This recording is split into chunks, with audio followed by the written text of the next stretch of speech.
প্রিয় ভাইরা, আজকে দেখেন এই যে গত শুক্রবারের ইনকিলাব মঞ্চের মুখপাত্র শরীফ উসমান হাদিকে যারা আক্রমণ করল, গুলি করল তার মাথায়, তাকে চিকিৎসা দিয়ে বাঁচিয়ে রাখার জন্য কিন্তু সব চেষ্টাই ব্যর্থ হয়ে গেছে।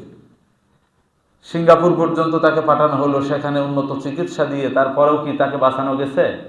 হায়াত তার শেষ হয়ে গেছে। প্রিয় ভাইরা, সিঙ্গাপুরের সরকার কিন্তু জানাজার পারমিশন দেয়নি, অথচ সেখানে ফজরের আগের থেকে বাঙালি সেখানে যারা আছে মুসলমানরা জড়ো হতে থেকেছে, অনেক মানুষের সমাগম হয়েছে সেখানে। এটা কিসের ভালোবাসাই বলেন তো?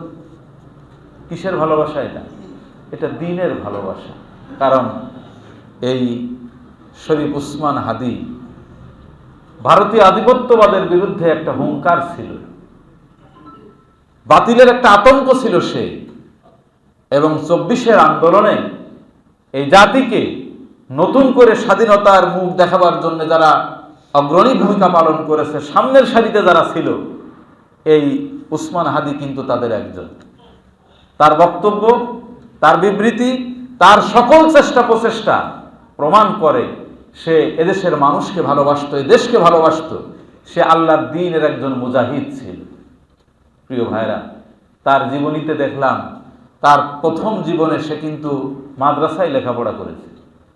কায়েদ সাহেব হুজুরের মাদ্রাসা ঝালকাটে এনএস কামিল মাদ্রাসায় সেখান থেকে মাধ্যমিক লেভেলের সার্টিফিকেট অর্জন করেছে।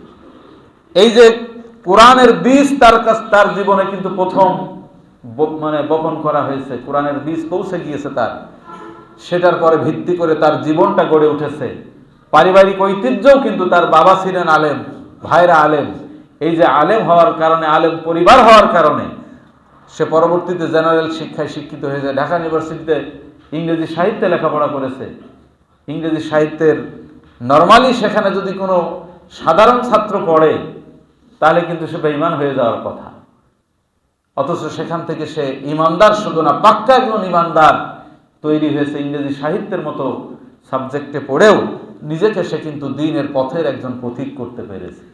প্রিয় ভাইরা, আমি বলছিলাম যে তাকওয়ার ভিত্তিতে যদি সম্পর্ক তৈরি না হয়, সে সম্পর্ক কিন্তু দুনিয়ার জীবনেও শেষ পর্যন্ত থাকে না, আখেরাতে তো থাকার প্রশ্নই আসে না। এজন্যে আমরা পরস্পরের ভালোবাসার ভিত্তিটা হবে কার ভালোবাসা বলেন?